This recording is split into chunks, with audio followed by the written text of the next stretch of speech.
આ છે બનાસકાંઠા જિલ્લાનું પાલનપુર શહેર અને પાલનપુર શહેરમાં અત્યારે એટલે કે સાંજે 7:45 વાગ્યાનો સમય છે અને ભર ઉનાળે ચોમાસાની શરૂઆત થઈ છે।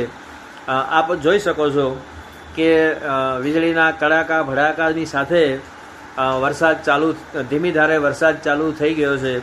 આ વરસાદ કદાચ શહેરમાં તો કોઈ નુકસાન નહીં કરે, પરંતુ જે ગામડાનો ખેડૂત છે જેણે ઘઉં એના ખેતરોમાં વાયેલા છે અને એ ઘઉંનો પાક જો એણે લીધો ના હોય તો એ પાક ને નુકસાન થવાની પૂરેપૂરી ભીતિ છે। આ એક ગ્લોબલ વોર્મિંગ જેને આપણે કહીએ એની અસર છે અને જેના કારણે ચોમાસું ન હોવા છતાં પણ અત્યારે એક વરસાદી માહોલનું નિર્માણ થયું છે। ધીમી ધારે વરસાદ વરસી રહ્યો છે અને જે ઠંડક એટલે કે જે પવન છે એ પવનના કારણે કેટલીક જગ્યાએ જે ઘર છે એના છાપરા પણ ઉડી ગયા છે અને લોકોને આ વરસાદના કારણે મોટા પ્રમાણમાં નુકસાન થયું છે। વીજળી પડી રહી છે, આપ જોઈ શકો છો કે વીજળીના જે કડાકા અને ભડાકા છે એની સાથે ધીમી ધારે વરસાદ પડી રહ્યો છે।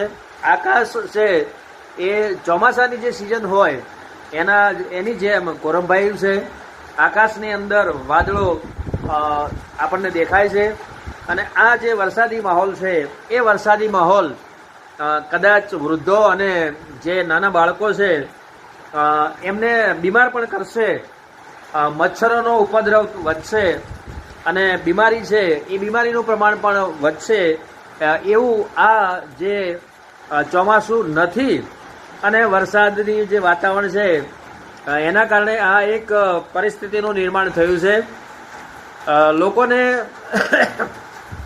જે ઉનાળાની ગરમી છે એ ગરમીમાંથી રાહત મળી છે, પણ જે ખેડૂત પુત્ર છે એ ખેડૂત પુત્રને આ જે ચોમાસા સિવાયનો જે વરસાદ છે એ વરસાદ કદાચ નુકસાન કરશે। બનાસકાંઠા, પાલનપુર।